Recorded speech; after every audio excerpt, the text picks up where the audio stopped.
Hi welcome to our daily mains answer writing initiative day 34। आज का जो हमारा टॉपिक है that is based on women education and economy.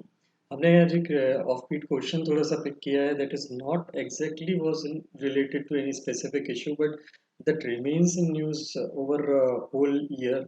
एक discussion है, एक इशू है जो कंटिन्यूसली किसी न किसी वे में एक इशू में बना, फोकस में बना रहता है कि वुमेन एजुकेशन कैसे इकोनॉमी को हेल्प कर सकती है, क्या इनका रिलेशन है वुमेन एजुकेशन और इकोनॉमी का।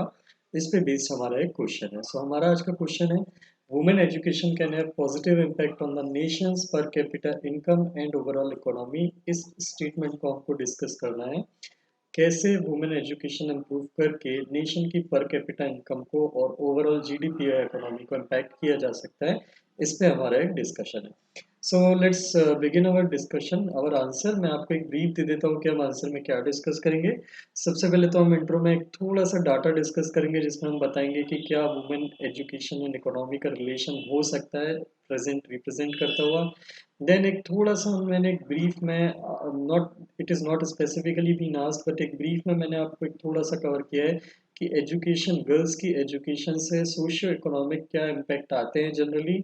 Then we will move on to the demand of the question जो हमसे पूछा गया है कि वुमेन की एजुकेशन का नेशन की पर कैपिटा इनकम और ओवरऑल इनकम पे क्या इम्पैक्ट पड़ता है।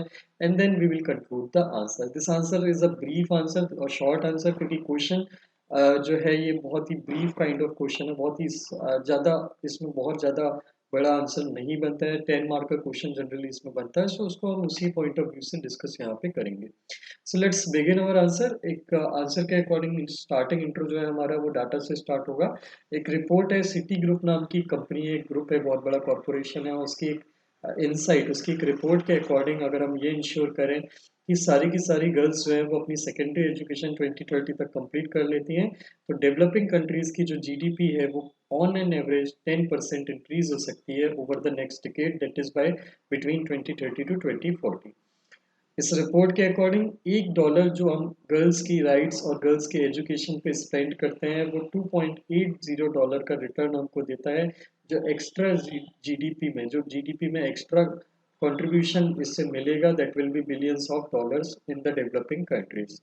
वर्ल्ड बैंक की रिपोर्ट के अकॉर्डिंग भी 1 year of secondary education of a girl, एक गर्ल को जब 1 साल की सेकेंडरी एजुकेशन एडिशनल दी जाती है तो वो उसकी लेटर लाइफ में at up to 25% increase wages में कंट्रीब्यूट करती है, इंक्रीज इन वेजेस कंट्रीब्यूट करती है।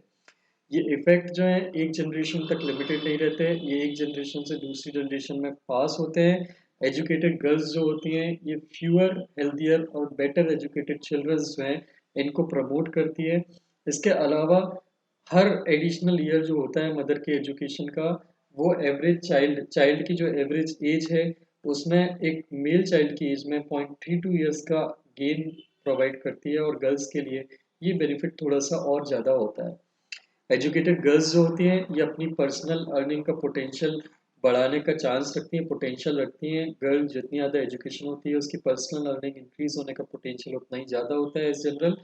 देन ये अपनी कम्युनिटी में पॉवर्टी को रिड्यूस भी करती है, और एजुकेटेड वुमेन जो है ये अपनी फैमिलीज में ज़्यादा ग्रेटर इकोनॉमिक रोल और कम्युनिटीज़ में भी बेटर इकोनॉमिक रोल जो है वो कंट्रीब्यूट करती हैं। और इसका सबसे बड़ा रीज़न है कि वो अपनी इनकम का, अपनी जो भी इनकम होती है उनकी, उसका 90% री इन्वेस्ट करने की टेंडेंसी रखती हैं, जिससे बिजनेस या जो भी एंटरप्राइज है उसका प्रमोट होने के चांस, उसके इंक्रीज होने के, उसके स्प्रेड होने के चांस, एक्सपांड होने के चांस और ज़्यादा होते हैं।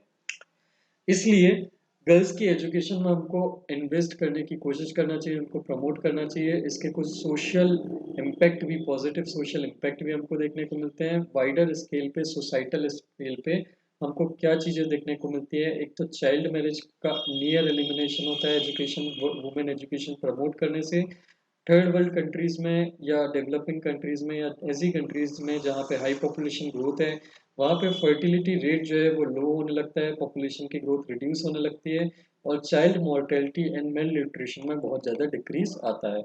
एक रिपोर्ट के अकॉर्डिंग अगर सब सहारन अफ्रीका और साउथ और वेस्ट एशिया में सारी गर्ल्स को सेकेंडरी एजुकेशन एटलीस्ट प्रोवाइड कर दी जाए तो चाइल्ड मैरिज में 64% फॉल देखने को मिलेगा। मतलब 2.9 मिलियन करेंटली जो 2.9 टू 3 मिलियन चाइल्ड मैरिज जो होती हैं that will come down to just 1 million of the child marriage just by providing secondary education. We haven't talked about the impact of higher education जिससे और ज़्यादा reduction हमको देखने को मिलेगा. So these were the general benefits which we can gain from providing education to girls and women. Now let's move on to the question what have been asked to us कि women के education का nation की per capita income और overall economy पे क्या impact आएगा. So obviously सारे positive impact आएंगे. सो पॉजिटिव इम्पैक्ट क्या आएंगे हम वो देख लेते हैं. पहला तो नंबर ऑफ स्किल्ड वर्कर्स और मैन्युफैक्चरिंग सेक्टर्स जो हैं वो बहुत ज़्यादा प्रमोट होगा, वो बहुत ज़्यादा स्प्रेड एक्सपांड होगा. स्किल्ड वर्कर्स बढ़ने से मैन्युफैक्चरिंग सेक्टर या फैक्ट्रीज जो हैं और ज़्यादा सेटअप होंगी, मैन्युफैक्चरिंग के प्लांट्स और ज़्यादा लगेंगे और इससे एम्प्लॉयमेंट भी बढ़ेगी, प्रोडक्शन भी बढ़ेगा, जीडीपी भी बढ़ेगी. Then increased savings. Women have two tendency. एक तो जो भी इनकम जो पर्सनली उनके हाथ में अगर पैसे दिए जाते हैं तो ऐसा एक स्टडी बताती है, कई स्टडी बताती है ऐसा कि they tend to save more and they tend to reinvest more rather than spending मोर.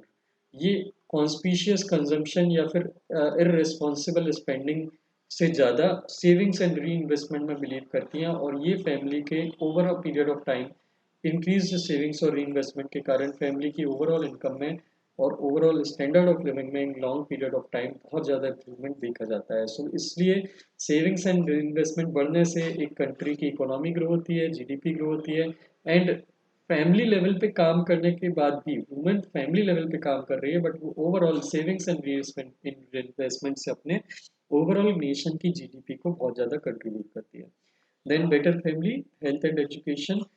जितनी अच्छी फैमिली होती है हेल्थ एंड एजुकेशन के स्टैटिस्टिक भी उसके उतने अच्छे होते हैं एंड अदर मेंबर्स जो हैं फैमिली के वो भी हेल्थ एंड एजुकेशन अच्छी होने के कारण अपनी फैमिली की इनकम में सपोर्ट करने लगते हैं. एम्प्लॉयमेंट उनका एम्प्लॉयमेंट का पोटेंशियल हाई होता है. हायर एम्प्लॉयबिलिटी के कारण they also contribute to the family income and overall family income increase होने के कारण नेशन की जीडीपी भी पॉजिटिवली इम्पैक्ट होती है. Then better future generation. As I told you male nutrition and future generation की हेल्थ. एक एजुकेटेड मदर अपने बच्चे की ज़्यादा अच्छे से केयर करती है. इस कारण से जो बच्चा ग्रो होता है that is very healthy, that is educated also and he has higher employability. उसका जो एम्प्लॉयबिलिटी पोटेंशियल है वो बहुत हाई होता है जिससे हमारी फ्यूचर जनरेशन होती है वो भी एम्प्लॉयमेंट कैपेबल होती है और उस कारण से आगे चल के हमारी जो मैन्युफैक्चरिंग सेक्टर है वो मेंटेन रहता है अच्छी स्टेट में.